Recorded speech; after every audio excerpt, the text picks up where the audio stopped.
Hello and welcome to another episode of Toya Talks Wrestling. Today, let's talk about what happened on Raw last night.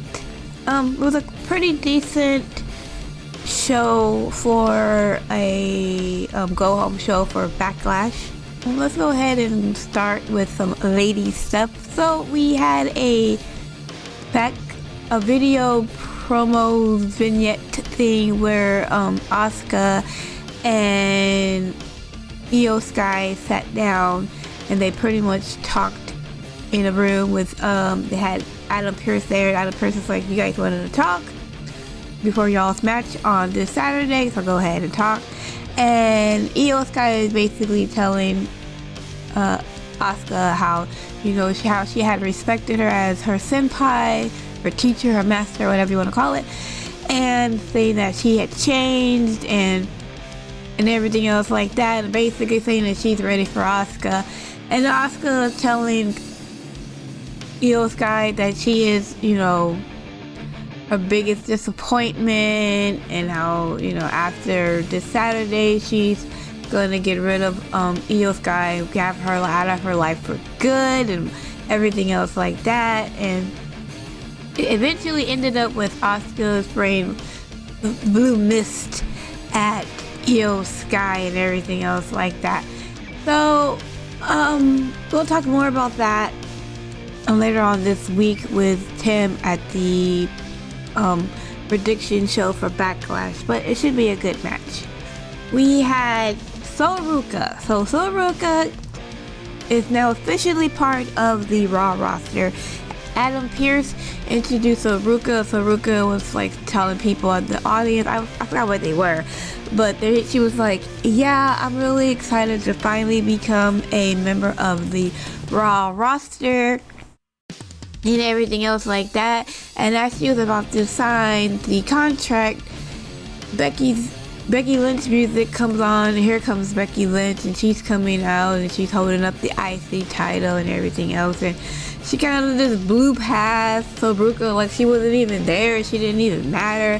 She goes and gets the microphone and goes to Adam Pearce, and it's like, what did she call Adam Pearce? I forget the name she called him, but she called him some name, and something unpredictable or predictable or whatever. I don't remember, but she goes and she tells Adam Pearce, she's like, what are you doing? I thought this was my time for my celebration. I had a great WrestleMania, match, blah, blah, blah, blah, blah, and everything else like that. And then last week, you bombarded me and you made an unsanctioned match with, he called her Io Jannetty. I'm like, so it's Marty Jannetty. She's the Io Sky is the Marty Jannetty of the, I guess, of Asuka or something like that. I don't even know, but she called her, or not Asuka, but Rhea. I guess Rhea is Shawn Michaels, and Io Sky is Marty Jannetty. And said that she beat Io Jannetty, and then she's like, this was supposed to be my celebration and everything else like that. And Adam Pearce was like, where did you hear that from? And she was like, some reliable sources in the back. It doesn't matter. I am the greatest female wrestler all the time. Blah blah blah blah blah. You know the whole spiel. And Sol Ruca was like, "Are you done?" And Becky Lynch was like, "No, actually, I'm not done." And she starts going on and everything else, and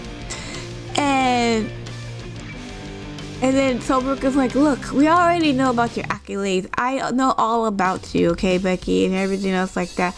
But what I didn't think was true, and I can't believe that it's actually true about you. And Becky goes, what, that I'm the greatest female wrestler of all time? She's like, and Sol Ruca's like, no, that you're a big head bitch. And then Becky looks shocked, and Becky's like asking Adam Pearce and asking the audience, are you gonna let her speak to me that way? And Adam Pearce was like shaking his head yes, and the crowd was screaming for Sol Ruca and everything else like that. And then Becky Lynch tried to sucker punch Sol Ruca get out of the way, and Becky Lynch ends up punching Adam Pearce instead. And Adam Pearce looks pissed off, and I honestly thought they were gonna I thought he was gonna make a match, because he was mad because he hit her. Becky Lynch hit him, so I thought they were gonna start a match, for punishment or whatever, and that didn't happen.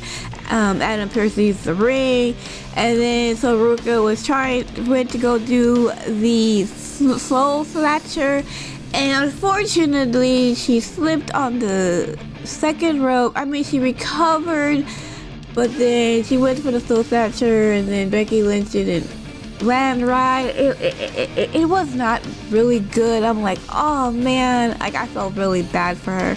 But sometimes these things happen. Not everything's perfect, and I'm sure she'll get her payback, and the next time she does this snow snatcher on Becky Lynch, it's gonna be the most phenomenal thing ever. But I do like this whole thing of her and Becky going up against each other. I think that's a good thing. Everything else like that, I don't know what Io Sky's gonna do after Backlash with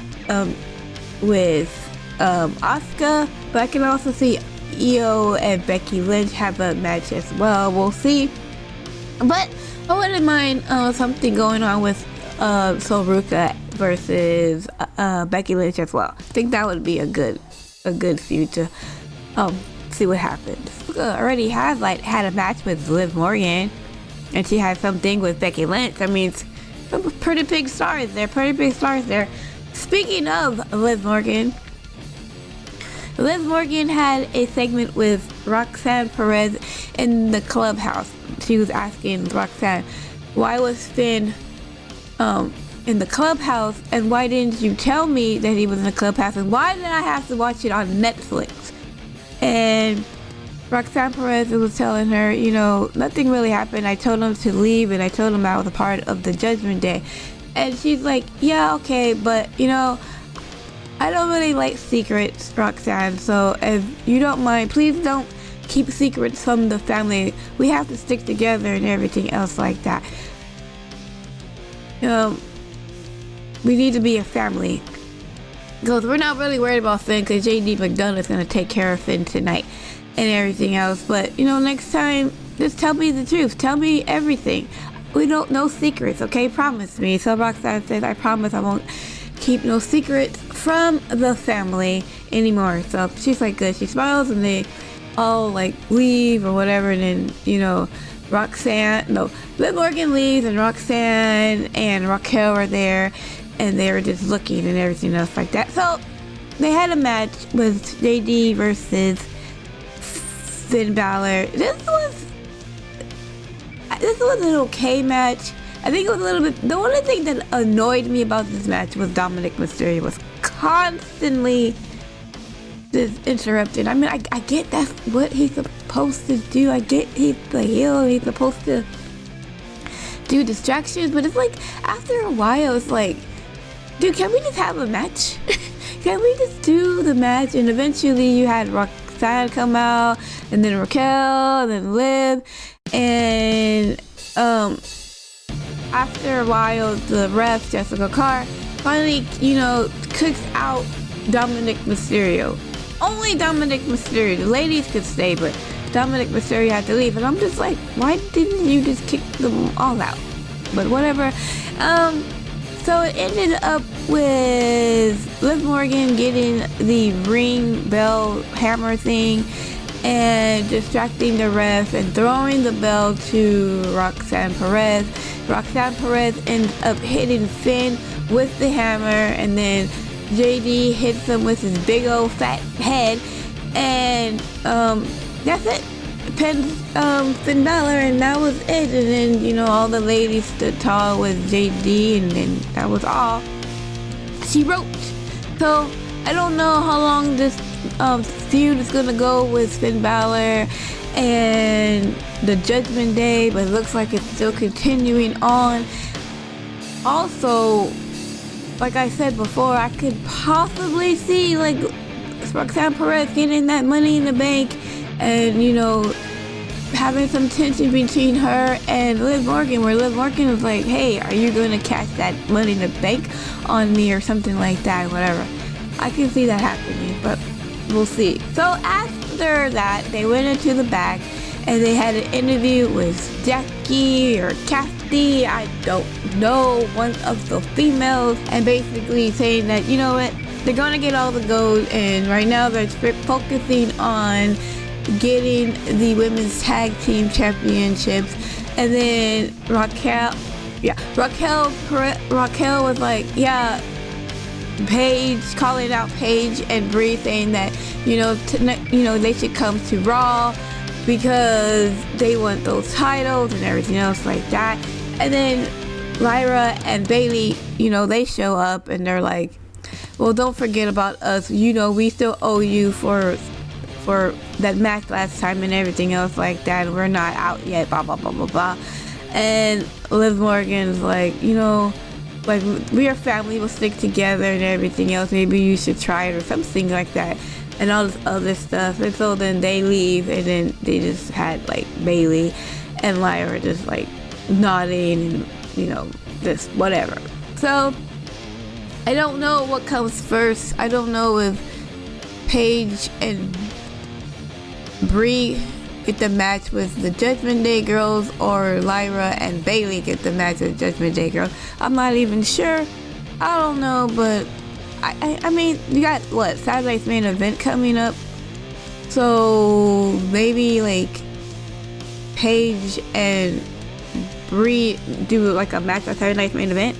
Maybe, I don't know, against two. Maybe the winners of whoever wins between the Judgment Girls and Lyra and Bailey. I don't know. We'll see. We will see. But I think that's all for the ladies' stuff that's important. So we had a tag team match. So remember last week when I said that we'll probably get a match between Penta, Javon Evans versus Ethan Page and Rusev? Well, that's what we got. And it was a pretty damn good match. It was probably the best match on the damn show for the whole damn night. It was great. It ended up with Ethan Page pinning Penta for the win. So I can see Ethan Page versus Penta real soon. Actually, I can see Ethan Page becoming IC title. Getting that IC title and becoming champion real soon. Sooner than we probably think. But, yeah, like I said, that was the best match of the night for me, anyway. So we had the Oba Family Challenge start. We had Oba Family come out, and people were doing the march and Oba Family, blah blah blah. So then, Oba's first challenge was Tozawa. Yeah, Tozawa comes out with Otis and Maxine Dupree, and Oba Family's kind of like looking, kind of like giggling and everything else like that, and Tozawa is looking all like, yeah, I'm ready to go, I'm gonna beat this guy and everything else like that. And they're rocking to the ring and everything, and Tozawa goes up to Oba Family and he looks up at him and he shakes his head, nope, and he goes in there and tells Otis to go get him. So then Otis comes in. I'm like, okay, that's much better. I'm like, what are we doing? I hope that was not the match. I'm like, okay, good swerve, WWE, good swerve. So Otis comes in. They had a pretty decent match. It didn't last long. It was like 3 minutes. It didn't last long. It did not need to last that long, right? Oba wins, obviously, and everything else. But it was a good match. It was fun and everything else. I don't know if they're going to do Night of Champions and have the King of the Ring, but if they do, I think Oba Family should win King of the Ring and then go up against whoever wins, whoever is the champion at the time. Because I know a lot of people are like, I know some people are saying that Oba Family versus Roman Reigns at WrestleMania, and I'm like, no. I think Roman Reigns versus Seth Rollins at WrestleMania in Saudi would probably be the better match. You know what I'm saying? Because it's like, well, Roman Reigns could put Oba Family over, and I'm like, well, no, Brock Lesnar already did that when he beat him, and he fucking retired him. You know what I mean? So unless he's gonna retire fucking Roman too, I don't think so. You know what I'm saying? I just don't see. I would rather see Roman versus Roman versus Obafemi at SummerSlam, and then and you know, win the title off of him there, and or Jacob if he wins, whoever wins at Backlash this Saturday. But I'd rather see that, and I would rather see Roman Reigns beat Seth Rollins finally. Actually, I don't want Seth Rollins to be beaten by Roman Reigns. I want Roman Reigns to always lose to Seth Rollins forever. It's just funny to me. But I can see him winning at Saudi against Seth Rollins finally. Speaking of Roman, let's talk about Roman and a bunch of other freaking people, because it's all one big freaking segment that this all meshes together. Anyways, in the beginning of the show, you had Roman Reigns come out of his SUV, and he is hot. He is mad because Jacob Fatu did a fucking move on him that you don't fucking do unless it's the last resort. It was the Tonga death grip. You don't do that freaking move unless it's the last resort. You definitely don't do it on family members, apparently. Anyway, so like I said, Roman Reigns is coming out of his car, and Adam Pearce is like, Roman, and Roman's like, where is he? Where's Jacob? I want to see Jacob. Where is he? And Adam Pearce is like, Roman, right? And Roman Reigns is like, get my music ready and everything else. So they get all the way towards right up to Gorilla, and they're in Gorilla, and Adam Pearce is like, Roman, I'm trying to tell you that Jacob Fatu is not here yet. And Roman looks like, damn. He was like, looked upset, like he was like, oh, fucking angry or whatever. And he's like, and then here comes Seth Rollins. And Seth Rollins looks at Roman Reigns, and he's like, you're in my way. So then Roman Reigns gets out the way, and Seth Rollins goes out, and they put his music on. He goes out, and Seth Rollins gets about halfway down the ramp, and then Braun Breaker ends up attacking Seth Rollins, and then they fought for a while. Well, they didn't fight. Seth Rollins just got his ass beat by Braun Breaker and everything else like that. And so, so then he got to go to medical or whatever. And then you had a segment with Braun Breaker and the rest of the Visions, Logan Paul and what's his face? Austin Theory. Well, I can't think of his name. Anyways, Braun Breaker was making fun of Seth Rollins, and then Paul Heyman comes in and asks him, why didn't you just kill Seth Rollins? And he's like, no, I want to save him for Backlash and everything else. And then Logan Paul was like, we need to start. I know who we need to kill. We need to kill Joe Hendry, because Joe Hendry made a song about Logan Paul, trying to get him fired and everything else like that.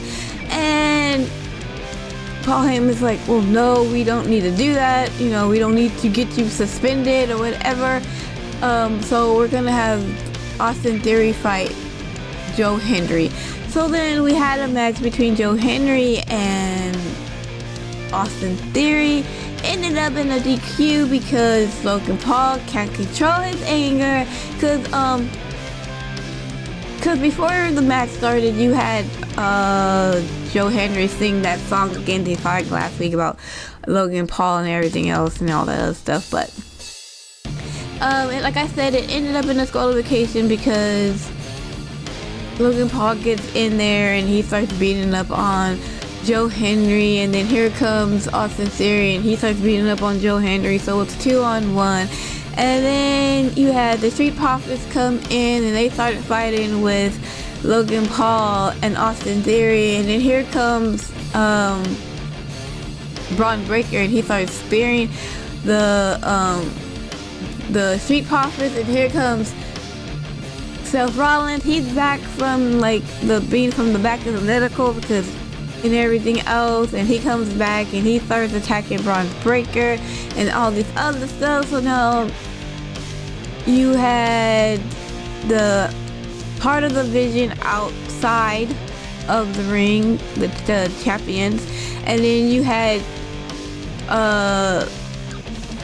Braun Breaker like on the floor or whatever, on the mat, and Seth Rollins was about to curve stomp Braun Breaker, and here comes Montez Ford, and he just freaking leaps over Seth Rollins over the rope onto the outside to Logan Paul and Austin Theory, and I'm like, holy shit, that was fucking amazing. That was awesome. And unfortunately for Seth Rollins, though, Seth Rollins was distracted by the move from Montez Ford that he gets speared yet again and everything else, and Braun Breaker's like, man, you almost got me. You almost got me. And everything else like that, and he ends up leaving. So at backstage, you had Seth Rollins talking to the Street Profits and Joe Henry, and he's like, what are you doing and everything else like that. He goes, we are on this. We should be, we're fighting the same enemy, and Montez Ford's like, no, we just don't trust you, right? When you're with the vision, you beat up everybody up. We just don't trust you. And Seth Rollins like, hell, I don't even trust myself. I don't blame you. Hell, I don't even know who you are. Joe Henry, but you probably don't trust me either, right? He goes, we're dealing with the same enemy here. He goes, you know what? I'll tell you what. You stay out of my business. I'll stay out of your business. And I'm thinking to myself, I thought you guys were gonna like work together to, fight this enemy that you guys have in common, and now you're telling them to like not fight together. I'm like, you're confusing me, Seth. You're confusing me. So I don't know what they're going to do in the segment. I have an idea where they can go with this, and I'll talk about that when I talk about and I'll talk about that later in the when I talk about Braun Breaker versus Seth Rollins this week for the pre-show for Backlash, because I have an idea where this all can go. So then we had the Usos getting interviewed by, I forget, doesn't matter. Anyways, the Usos are like, they're saying like, what is the deal with like Jacob and Roman, and what's your part in it? He's like, oh, we're just here to make sure that nothing happens and everything's cool and everything else like that. And they're saying like, we respect Jacob and everything else, but that Roman Reigns goes by a different set of rules and everything else like that, and telling them to just watch out, little cousin, and everything else like that. By the way, last week the Usos didn't do anything.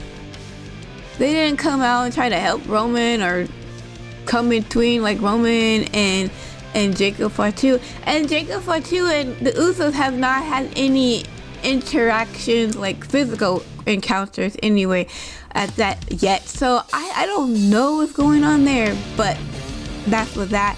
So then we finally had the last segment, which was the contract signing for Roman Reigns and Jacob Fatu. So Roman comes out, Jacob comes out, Roman's getting the OTC chants and everything else like that, and telling Jacob Fatu, you hear that?